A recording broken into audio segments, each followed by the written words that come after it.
Welcome to our Christmas home.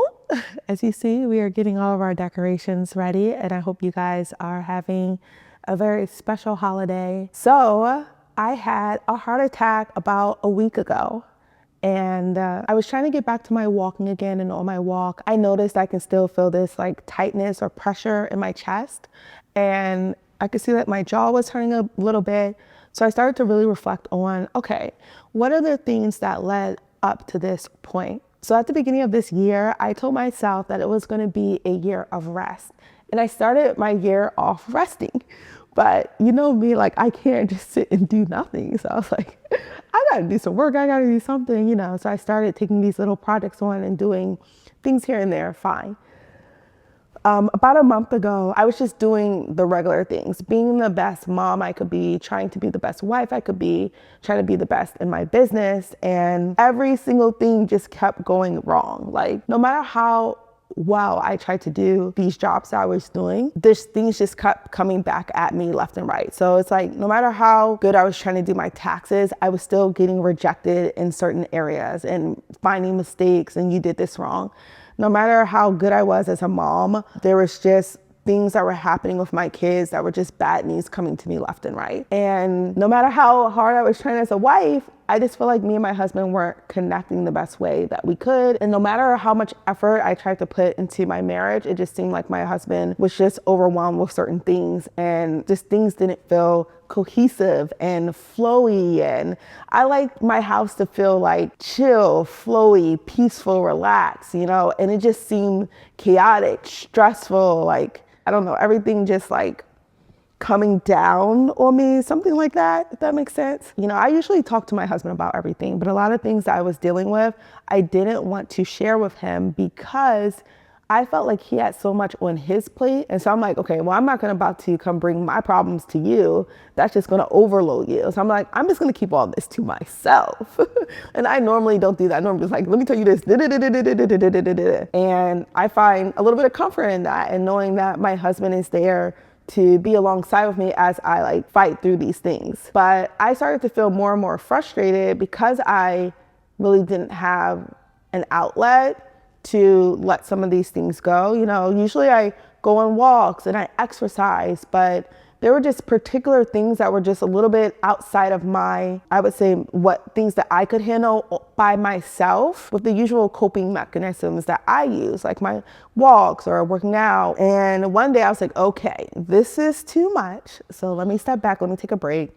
I checked into a hotel to just realign myself with my own self, hear my thoughts and how I was thinking, and hopefully get some clarity in things that I was thinking like, this is never going to work out, you know, and say, okay, when I start thinking things like there's no solution to this or there's no out of this, when I start having those type of thoughts, that's for me when I know like, okay, I really need to check in and see where is this coming from. So while I was at the hotel, you know, I went through every negative thought that I could have. I just said, let me just lay all the negative thoughts I could have out there. And then I thought about it and I was like, okay, well, if I accept all this stuff as true, even though it is true, but if I accept it as true and final, and I accept myself as it's my responsibility to handle these things as the mom or these things as a wife, and that it's my responsibility for every single things that my kids are doing, or it's my responsibility for everything that my husband is doing, then if none of these things ever get better, what does that mean for the life that I'm living? Okay, let's just say you were thinking like this. If I don't get this job, then I'm not gonna make enough money to survive. If I don't have enough money, I'm not gonna have a house. If I don't have a house, I'm gonna become homeless. And if I'm homeless, I'm gonna be out in the streets with scary people, and then I'm gonna live homeless for the rest of my life. So it's like you go from like, oh, if I don't get this job, I'm gonna be homeless. And then that's like my life. I live my life as a homeless person. And like going through that train of thought can be scary if that's how your life ends up and that's your only life. But then I started to think, hold on, wait, in a scenario like that, even if I was homeless, I'm not going to be homeless forever Because I'm going to die and I have a home in heaven. That's what God told me. Like, I have a house. In my house, there are many mansions. If it were not true, I wouldn't have told you so. So then I was like, oh, okay, I get this. I get this now. Even if I do become homeless, I'm not actually technically going to be homeless for my whole life. And that's kind of how I think about things. Like, if this happens, this is going to happen for my whole life, you know? And so I just got the revelation that this is not my life. This is not my forever home. This is not my forever family. This is not my forever husband. This is not my forever income. This is not my forever job. I actually have a forever home in heaven, a forever life that I am getting to. And right now, all these things that are coming to me, it's like a Job situation. It's like I'm being tested left and right. People are dropping dead left and right. I'm getting sick left and right. And I'm getting sick. And that's one of my other things. Like my whole body, literally my whole body hurts. So every day that I'm going to try to do all these things, I'm like, I'm trying to be a mom. I'm trying to be a good wife.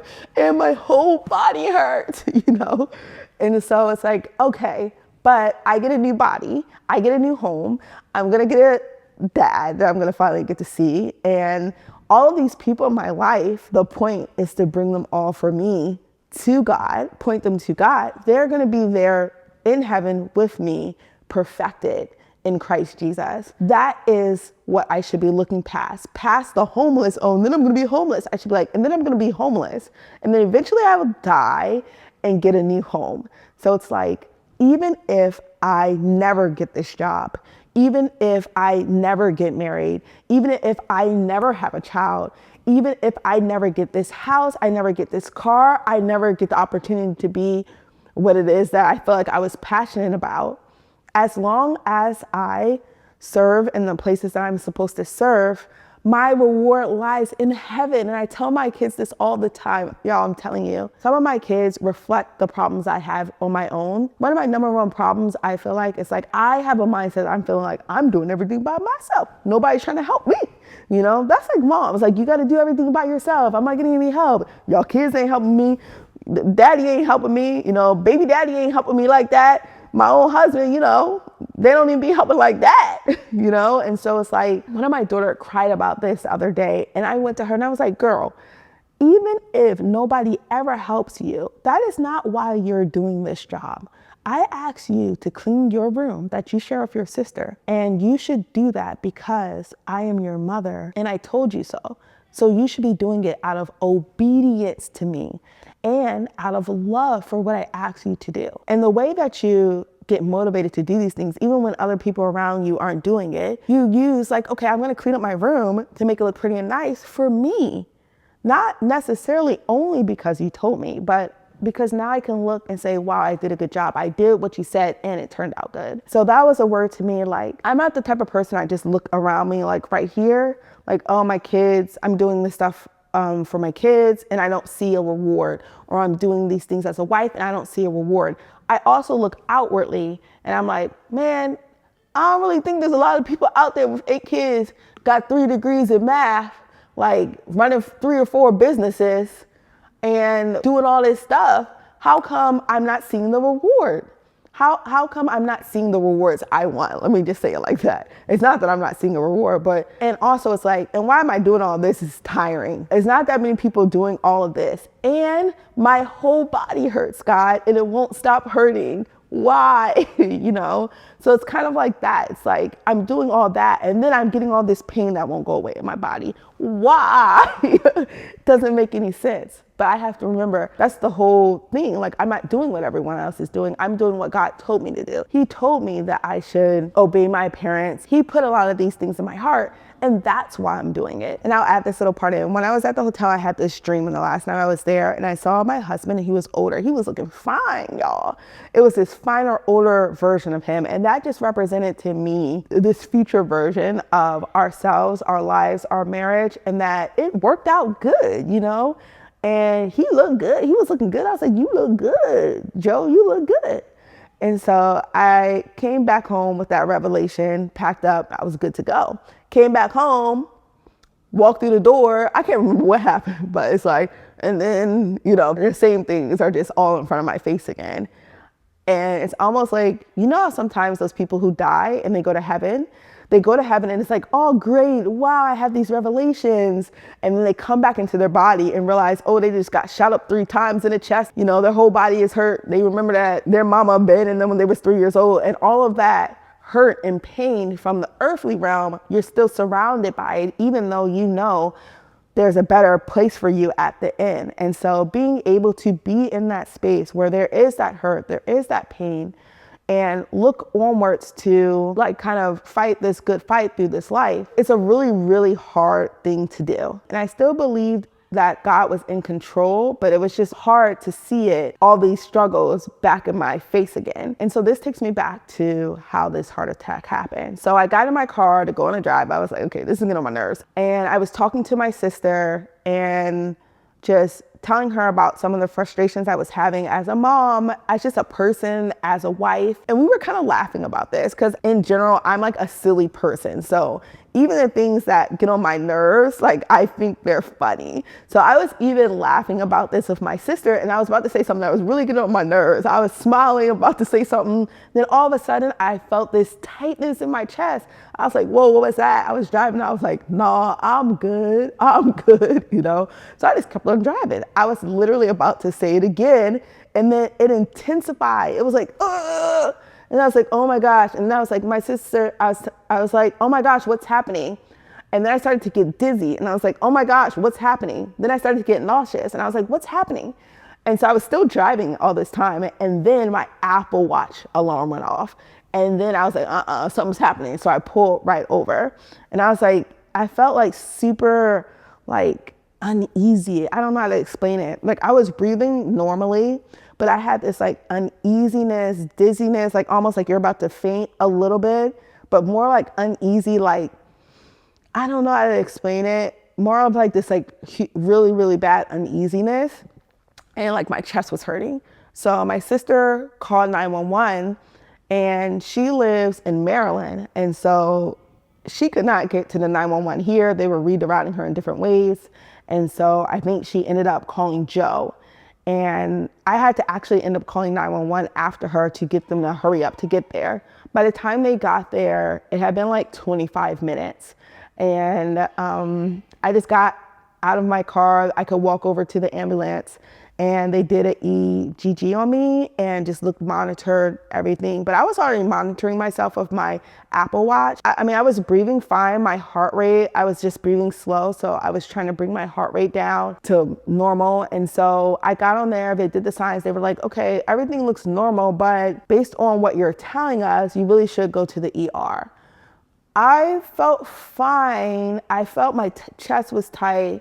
But I just felt extremely exhausted, and I don't know, I just felt exhausted, tired, and just not feeling good. All of a sudden I felt sick, And so I was like, I don't know, maybe I'll just go home, because I was just really close to my house. So I went home and went on this walk, and went to sleep, and just tried to wait it out. Finally, I realized that what I was experiencing was a silent heart attack. So it wasn't as grandiose as when someone has a full blown out heart attack. Silent heart attacks are more common in women, and they have less symptoms and signs that they're happening. And sometimes they can have no symptoms at all. But mine was chest pain, jaw pain, dizziness, nauseousness. I was breathing totally normally, but sometimes people don't have any signs at all, or very, very mild signs, pain radiating through their arm. And I was just man, I've kind of felt this before. I wasn't driving at the time. Did this happen to me before? But regardless, I was walking, and these type of silent heart attacks just, can really go unnoticed in women. And it was scary. It was scary. And let me tell you why it was really scary. It's because my chest has been hurting for the last week, and I just can't shake this feeling. So I talked to my doctor and she recommended that I come in to her next week and we can see and do more from there. So I heard while I was walking, whatever is pure, whatever is lovely, whatever is noble, whatever is commendable, whatever is excellent, think on these things. And those were not the things I was thinking about in that moment. And God was just really getting at me, like, even though you have revelations about things, you still have to use his word to think right, you know? And so even though I had this one revelation, like, okay, this is not my final life, I can still get through this with God. Like, I still went back and started basically complaining about everything that was wrong.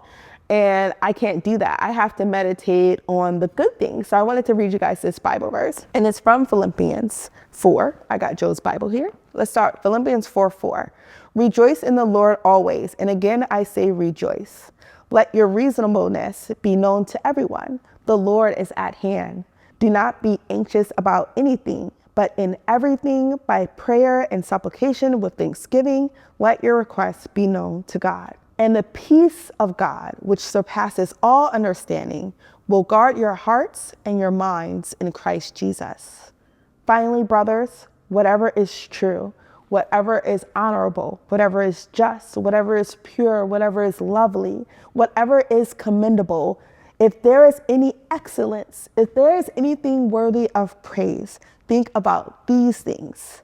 What you have learned and received and heard and seen in me, practice these things and the peace of God will be with you. So I just wanted to give that to you guys. If you guys are experiencing anything like I've experienced, if things feel like they're too much, just think on all the good things. Let's focus on those good things and let God deal with the rest.